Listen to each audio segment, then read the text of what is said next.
ಇವತ್ತು ರವೆ ದೋಸೆ ಮಾಡ್ತಾಯಿದ್ದೀನಿ. ರವೆ ದೋಸೆಗೆ 2 ಈರುಳ್ಳಿ, 4 ಮೆಣಸಿನ್ಕಾಯಿ, ಅಜ್ವಾನ್ 2 ಎಲೆ, ಮೆಂತ್ಯ ಸೊಪ್ಪು, ಕೊತ್ತಂಬರಿ ಸೊಪ್ಪು ಮತ್ತು ರವೆ, ಗೋಧಿ ಹಿಟ್ಟು, ಜೋಳದ ಹಿಟ್ಟು ಹಾಕಿದ್ದೀನಿ.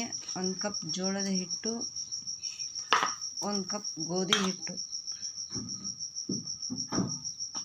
ಹೀಗೆಯನ್ನು ಆ್ಯಡ್ ಮಾಡಬೇಕು.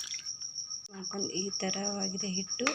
ಅದಕ್ಕೆ ಮೆಂತ್ಯ ಸೊಪ್ಪು ಸ್ವಲ್ಪ, ಕೊತ್ತಂಬರಿ ಸೊಪ್ಪು, ಹೆಚ್ಚಿರುವ ಈರುಳ್ಳಿಯನ್ನು ಹಾಕಿಕೊಂಡು ಮತ್ತು ಅಜ್ವಾನ್ ಎಲೆ ಎಲ್ಲ ಹಾಕಿ ಮಿಕ್ಸ್ ಮಾಡಬೇಕು.